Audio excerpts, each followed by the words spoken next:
Ladies and gentlemen, from Studio 193, it's the Kinda Late But Not That Late Show. Starring America's Uncle, Butch McGenes. Tonight's guest and entertainment, folk sensation Zachary Thomas.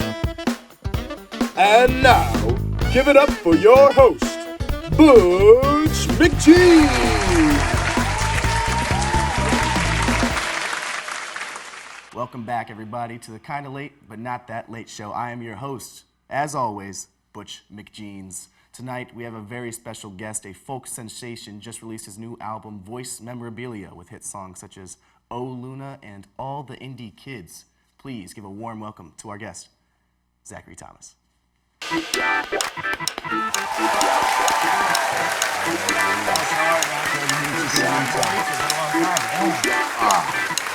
Everybody, good to be here, man. Thanks.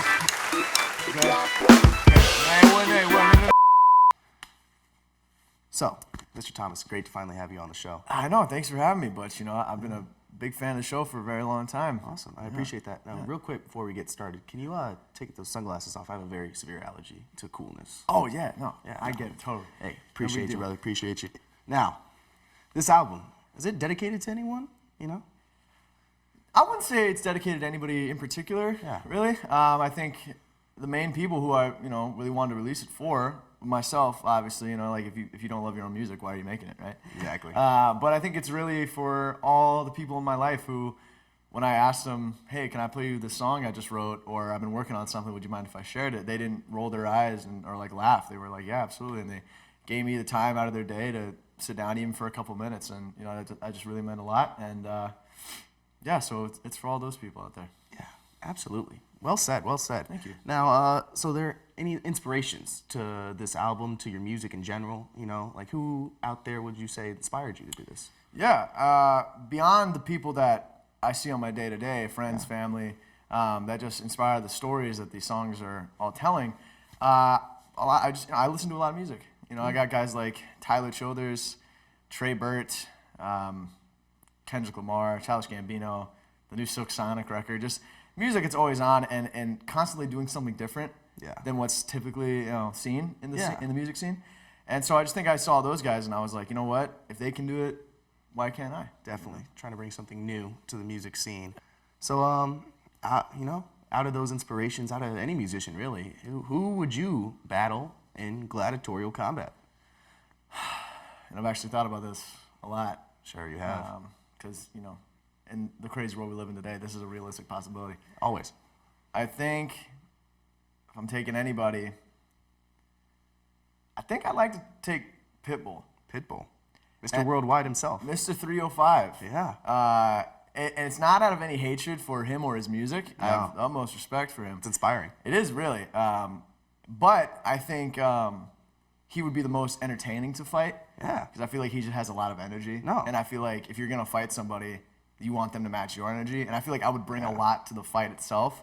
So, yeah, Mr. Miami Beach. Absolutely. Every day above ground is a great day. Remember that. Before you put him in the ground. Poetry. Because it's gladiatorial combat, so. Right. I think we'd come to an agreement though at the end. No. Maybe. I doubt it. What is your process for creating music on this album? Walk me through how you went about making your very first album. Yeah, so these songs are all from the past 2 years or so. And songwriting for me is not really like a set process. It's not, there's no blueprints. It kind of just comes and goes, and some days I'm on it and I can get a song out very quickly. Other days it takes me a couple weeks to really set one down. But when it comes to actually recording this, I recorded all of them on my phone through my voice memos app, which is why it's called Voice Memorabilia. Clever. And I think the thing that had scared me the most about releasing music was my lack of confidence in production and my own production skills. And then I thought, there are cats like Bob Dylan, Dave Van Ronk, back in the Greenwich Village in the 60s that were making incredible records that people still know and listen to today with just a microphone and their guitar. And, I thought, yeah, we have a lot of technology now, but sometimes things can be that simple. And Absolutely. so I just thought, let's do that. Why not just record? Yeah, don't overcomplicate things, Exactly. No, it's well put, and it's a great idea for your album, for your debut album. Thank you. But there are people who would say it's not great. There are people out there, critics, who might say it's garbage. Hot trash, dog doo, sitting in the park, stinking all day. Right. Like making their ears bleed. Right. No, just absolute, just garbage album. Is there a question in here? What would you say to them? Is it, Butch, I respect you, and I respect your viewers, and I Yeah. respect everybody here involved. Is there course. anything I can't say on this show? Absolutely not. News media, who's ever heard of them censoring anyone? That's a good point. Right. Well, if I had to talk to those people, I'd say that you all can go.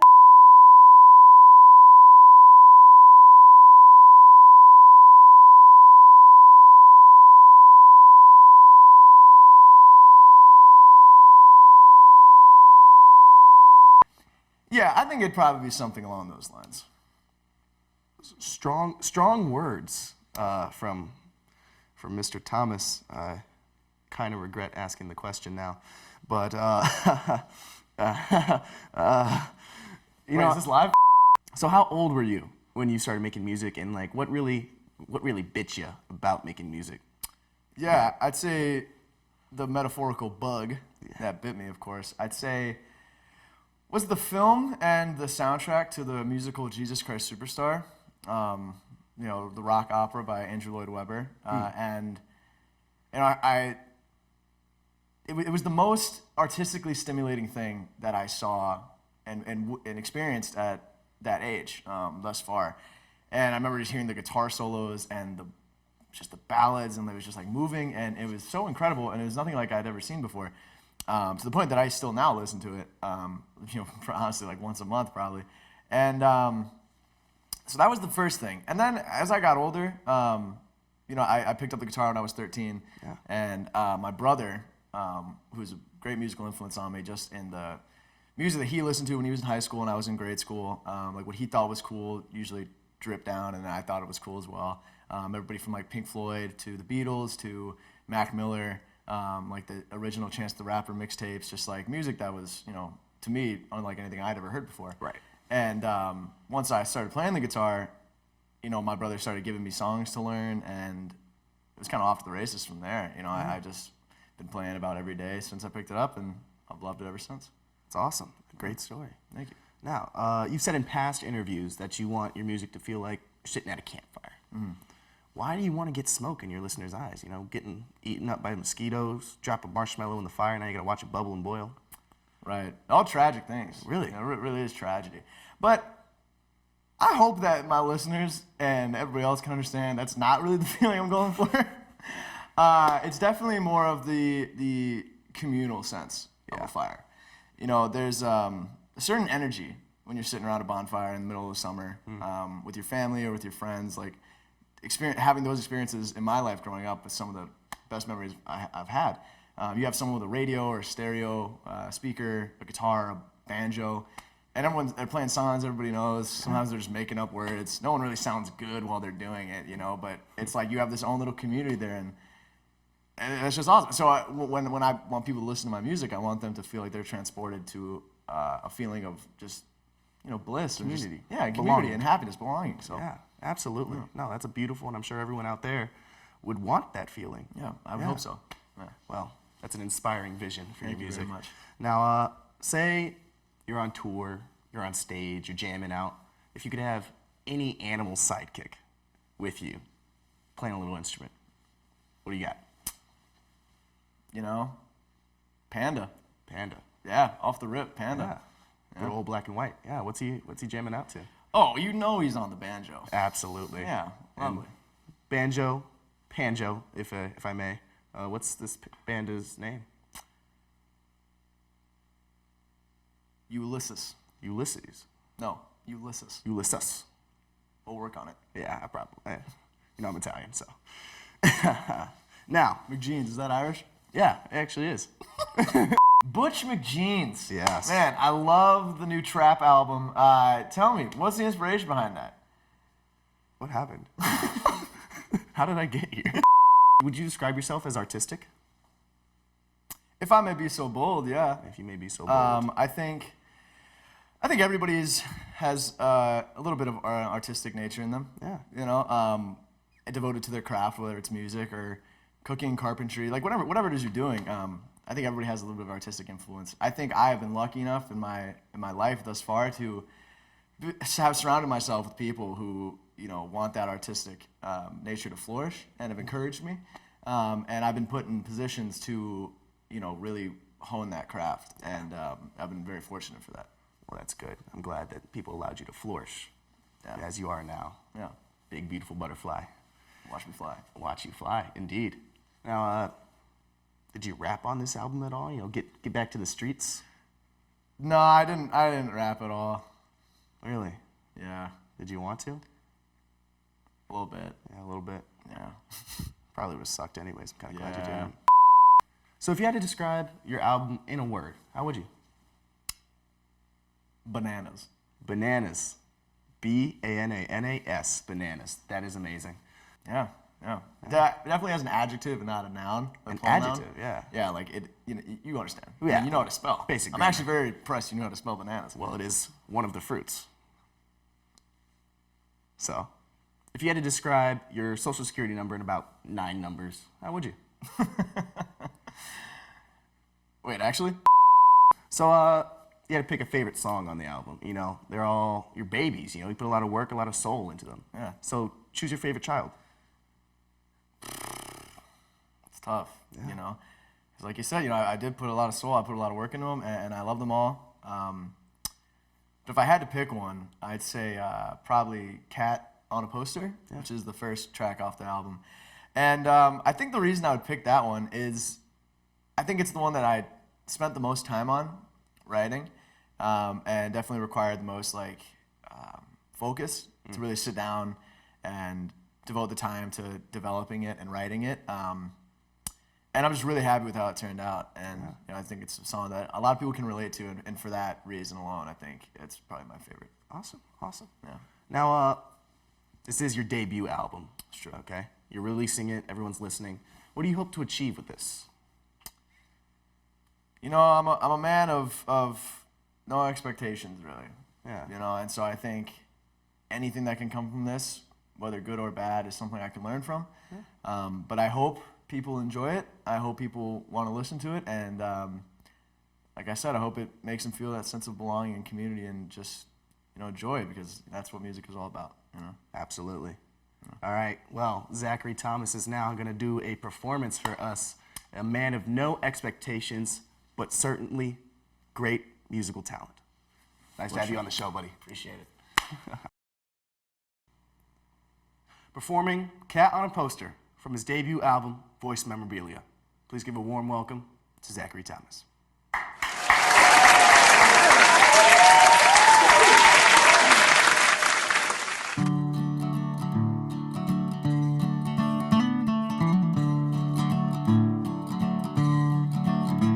I'm 20 years old and I don't have a clue of what on earth it is I'm supposed to do. I feel as though I'm drowning in the sea, with nothing but sharks swimming to comfort me. And there's a cat on a poster saying, "Hang in there, kid." I don't know if I believe him. I don't know if I ever did.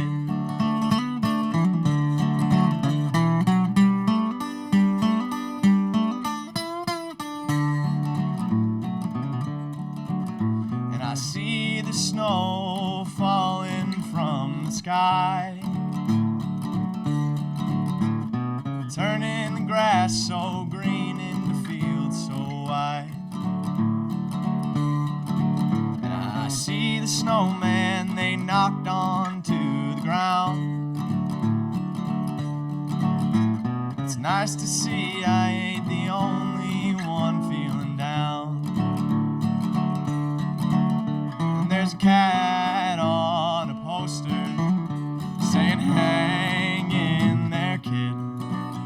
I don't know if I believe him. I don't know if I ever did.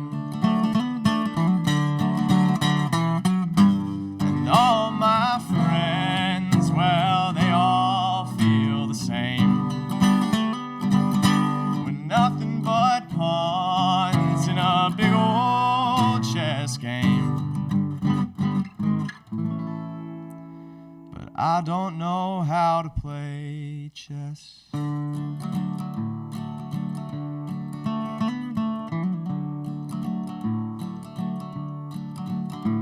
I'm 20 years old and I feel like I'm lost in the grocery store.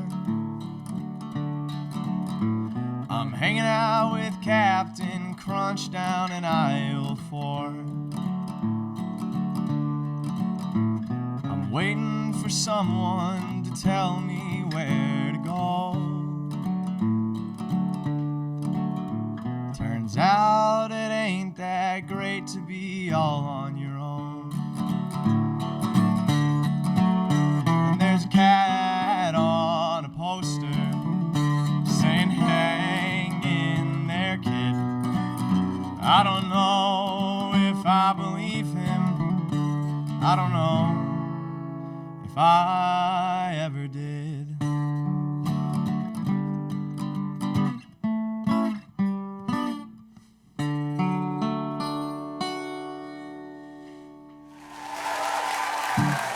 Give it up for Zachary Thomas. All right, his new album, Voice Memorabilia, out on all streaming platforms. Why don't you head over, give it a listen.